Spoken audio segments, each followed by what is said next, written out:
સુરતમાં ભાજપ અને કોંગ્રેસની જેમ હવે આમ આદમી પાર્ટી પણ લોકો સાથે મળી કામ કરી રહી હોય તેવું લાગી રહ્યું છે। ત્યારે આમ આદમી પાર્ટી દ્વારા ઉધના વિધાનસભાના વોર્ડ નંબર 24માં જાહેર જનસભાનું આયોજન કરાયું હતું। સુરતમાં આગામી સમયમાં મહાનગરપાલિકાની ચૂંટણી આવનાર હોય જેને લઈ ભાજપ અને કોંગ્રેસ સાથે હવે આમ આદમી પાર્ટી પણ મેદાન આવી ગઈ છે।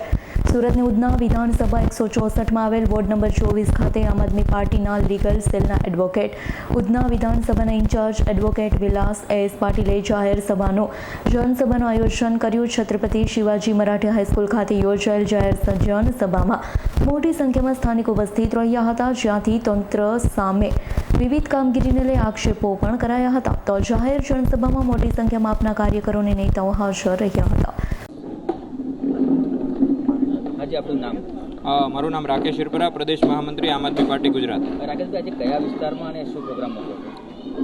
આજે આ વોર્ડ નંબર 24માં ગુજરાત જોડો જનસભાનો આખો જે કાર્યક્રમ છે, જેના અંતર્ગત આમ આદમી પાર્ટી આખા ગુજરાતમાં 2000થી વધુ જનસભાઓ કરવાની છે, એનો આજે 1 ઓગસ્ટના રોજ, જેમ કહેવાય ને અગસ્ત ક્રાંતિ થઈ હતી, તેમ ઓગસ્ટ મહિનાની 1 તારીખે અમે આ કાર્યક્રમનો ગુજરાત જોડો જનસભાઓનો આયોજનની શરૂઆત કરી છે।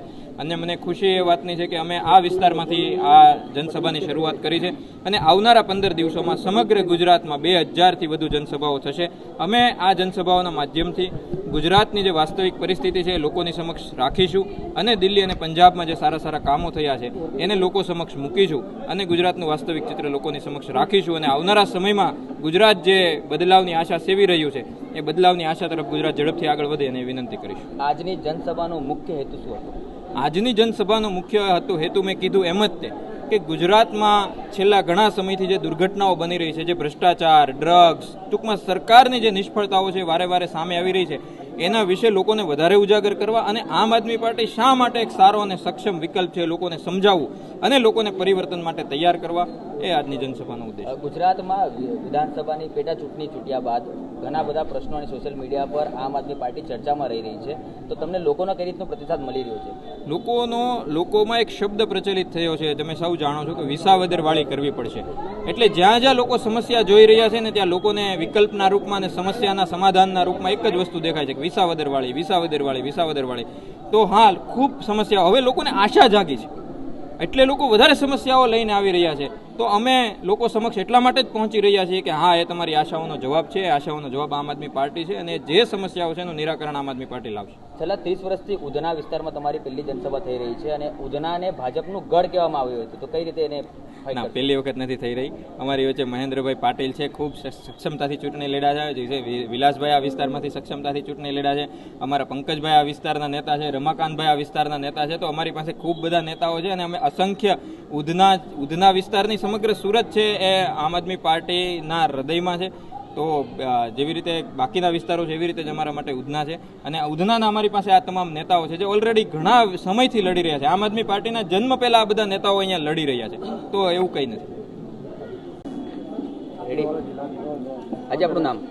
જી, મારું નામ એડવોકેટ વિલાસ પાટીલ, આમ આદમી પાર્ટી સ્ટેટ લીગલ સેલ જોઉં છું અને ઉધના વિધાનસભાનો ઇન્ચાર્જ છું। વિલાસભાઈ, આજનો શું પ્રોગ્રામ હતો અને કઈ રીતની રૂપરેખા હતી? આમ આદમી પાર્ટી સંપૂર્ણ ગુજરાતમાં ગુજરાત જોડો યાત્રા એક કાર્યક્રમ કરી રહી છે।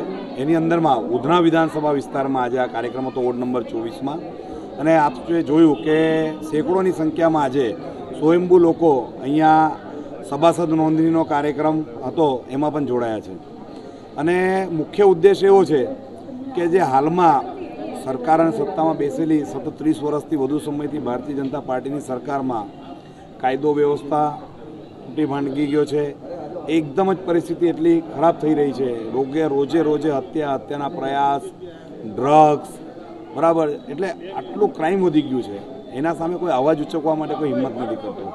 જ્યારે કોઈ ડ્રગ્સ માફિયાના વિરુદ્ધમાં કે શરાબ માફિયાના વિરુદ્ધમાં ફરિયાદ કરવા જાય છે તો એ પરિવારોને મારી લેવામાં આવી રહ્યું છે, એટલે કાયદો વ્યવસ્થા બહુ ખરાબ થઈ ગઈ છે।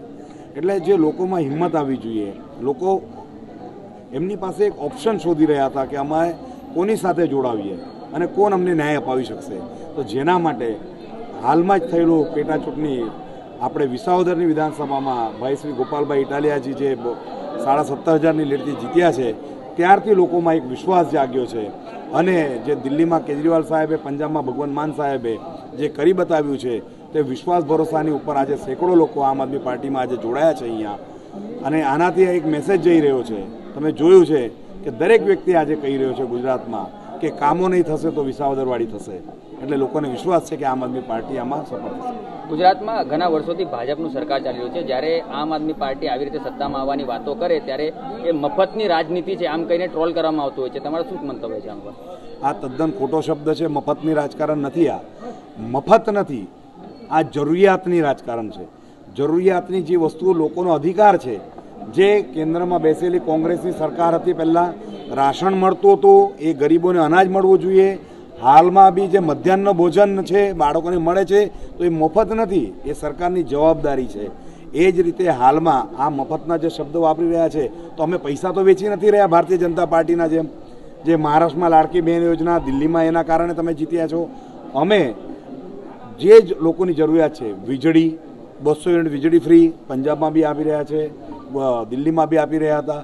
તો એ જ વસ્તુ જે આમ આદમી પાર્ટીની સરકાર દિલ્હીમાં આપી રહી હતી, જ્યારે બીજેપી ત્યાં ઇલેક્શન લડી તો એમને કહેવું પડ્યું કે જે આમ આદમી પાર્ટીની સરકાર આપી રહી હતી તે તમામ સુવિધાઓ અમે આપીશું, પણ વધુમાં અમે આટલા પૈસા આપીશું. એટલે મફતનું અને પૈસાનું રાજકારણ ભારતીય જનતા પાર્ટી રમી રહી છે, પણ અમે જરૂરિયાતનું રાજકારણ. Bureau report S9 news Surat. અમારી તમામ માહિતીથી અપડેટ રહેવા માટે જોડાયેલા રહો S9 ન્યૂઝ સાથે.